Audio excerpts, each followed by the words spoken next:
अस्सलामुअलैकुम अज़ीज़ तलबा, जैसा कि आप जानते हैं कि आज की इस वीडियो के अंदर मैं आपके साथ चैप्टर नंबर 7 साइंस ग्रेड 8 जिसका नेम है एसिड बेसिस एंड साल्ट्स उसका गेस्ट पेपर शेयर करूंगा। मतलब उसके अंदर जितने भी इंपॉर्टेंट एमसीक्यूज हैं या शॉर्ट हैं या लॉन्ग है वो सारे आपके साथ शेयर करूंगा और आपने इनको अच्छे तरीके से याद करना है। अपने सेकंड टर्म पेपर की अच्छी तैयारी करनी है। तो आइए देखते हैं इस चैप्टर के अंदर क्या है। तो पहला टॉपिक है जी एसिड्स। इस चैप्टर के तीन पार्ट हैं बेसिकली। एसिड्स अलहदा है, बेसिस अलहदा है और साल्ट्स अलहदा है।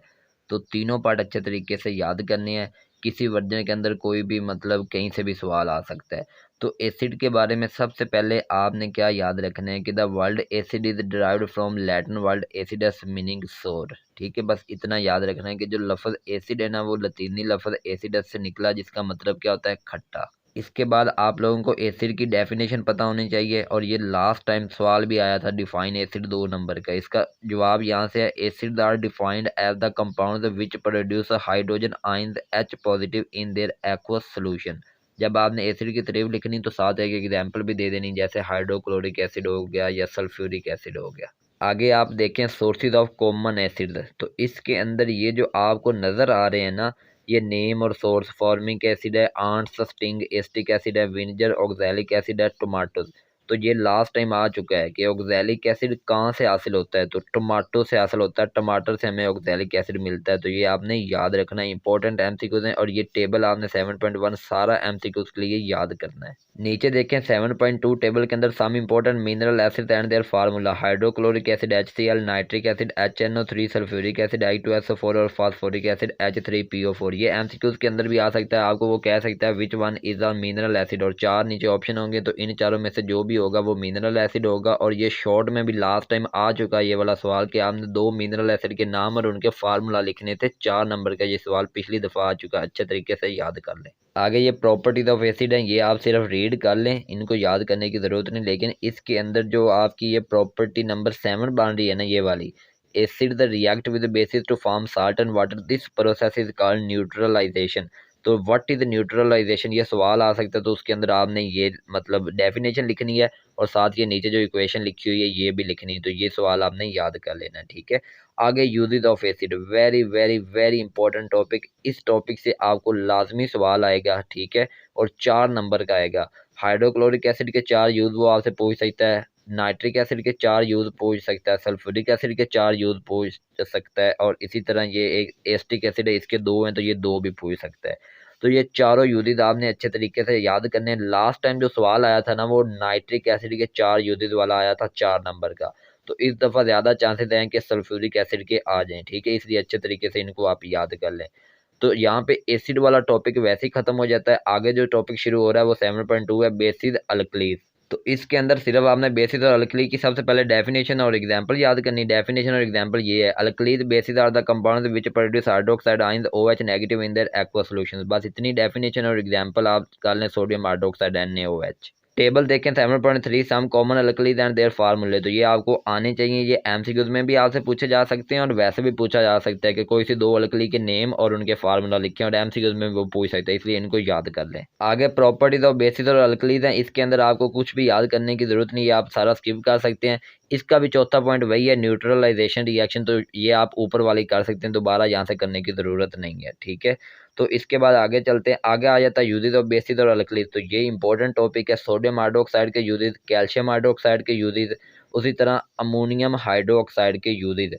तो ये 4 हैं अमोनियम हाइड्रोक्साइड के, 5 हैं कैल्शियम हाइड्रोक्साइड के और 5 है सोडियम हाइड्रोक्साइड के। तो ये आपको आ सकते हैं पेपर के अंदर, कम से कम 4 पॉइंट इन तीनों के आप याद कर लें। अगर बेसिस वाले पोर्शन से सवाल आया तो ये लाजमी इन तीनों में से एक यूजेस वो पूछेगा। 7.3 टॉपिक आ जाता है साल्ट। तो इसमें साल्ट की आप लोगों ने डेफिनेशन करनी जो शुरू में लिखी हुई है, a salt is the compound found by the neutralization of an acid with the base. बस इतनी डेफिनेशन है। आगे फिर ये साल्ट की एग्जांपल है, टेबल 7.4 के अंदर आप देखें, सोडियम क्लोराइड है जिसका फार्मूला NaCl है, पोटेशियम क्लोराइड है जिसका फार्मूला KCl है। इसी तरह ये साल्ट के नेम लिखे हुए हैं, इनमें से कोई से 4 साल्ट के नेम प्लस फार्मूला आपको आने चाहिए। वो पेपर में आपको 4 साल्ट और उनके फार्मूला पूछ सकता है। आगे प्रॉपर्टीज ऑफ साल्ट वाला टॉपिक है, तो ये भी आपको आ सकती हैं पेपर में, इतना ज़्यादा इंपॉर्टेंट तो नहीं है लेकिन आप ये भी याद कर लें। ये ज़्यादा लिखी हुई है, आपको कम से कम 4 आनी चाहिए, ठीक है। तो ये 7 लिखी हुई हैं, कोई सी 4 आप याद कर लें इनमें से, ठीक हो गया। उसके बाद आगे देखें यूजेस ऑफ साल्ट, तो role of salt in human body, ये आप देख सकते हैं, ये इसके रोल आपको 4 नज़र आएंगे। Use of salt in our daily life, ये लास्ट टाइम भी आया था कि write down the 2 uses of salt in our daily life, ये लास्ट टाइम आया था। तो इस दफ़ा ज़्यादा चांस यही है कि use of salt in industry आ जाए या फिर ये use of salt in human body, इनमें से कोई एक आ सकता है, ठीक है। क्योंकि जो लास्ट टाइम आ चुका है उसके रिपीट होने के चांसेस कम है, जो न्यू मतलब बाकी रह गया उसके ज़्यादा चांसेस हैं। इसलिए आपने दो दो पॉइंट तो कम से कम इन तीनों के लाजमी कर लें, ठीक है। आगे फिर पीएच स्केल आ जाता है, इसकी डेफिनेशन याद करनी, the scale which is used to measure the strength of acidic और alkaline solution is known as pH scale, ये भी लास्ट टाइम आ चुका है, ठीक है। तो बस इतनी इसकी डेफिनेशन है, ये आपने याद कर लेनी है। आगे आप देखें तो ये पीएच एंड इट्स रेंज है 0 से 14 इन एक्वस मीडियम, ठीक है। तो इसकी रेंज आप ये यहाँ से याद कर सकते हैं, देखें 0 से लेकर 6 तक है ये एसिड है, 7 न्यूट्रल है और 8 से लेकर 14 तक आपका अल्कलीद है। जो है ना 8 से लेकर 11 तक वो वीक अल्कलीद हैं, जो 12 से लेकर 14 तक है वो स्ट्रॉन्ग अल्कलीद हैं, जो 7 है वो न्यूट्रल है और उसकी पीएच 7 है, ठीक है। और वीक एसिड जो है वो 3 से 6 पीएच रखते हैं और जो स्ट्रॉन्ग एसिड है उनकी पीएच 0 से 2 है। और लास्ट टाइम 3-4 वर्जन के अंदर ये एमसीक्यू आया था कि स्ट्रॉन्ग एसिड की पीएच कितनी होती है, तो वो 0 से 2 होती है, इसलिए अच्छे तरीके से इसको याद रख लें। इस दफ़ा भी इस टेबल में से आपको कुछ ना कुछ एमसीक्यूज में आ सकता है। आगे जी ये pH values of some common substances है कि प्योर सल्फ्यूरिक एसिड की पीएच 0 होती है, gastric juice in the stomach इसकी पीएच 1 होती है, लेमन जूस की 2 होती है।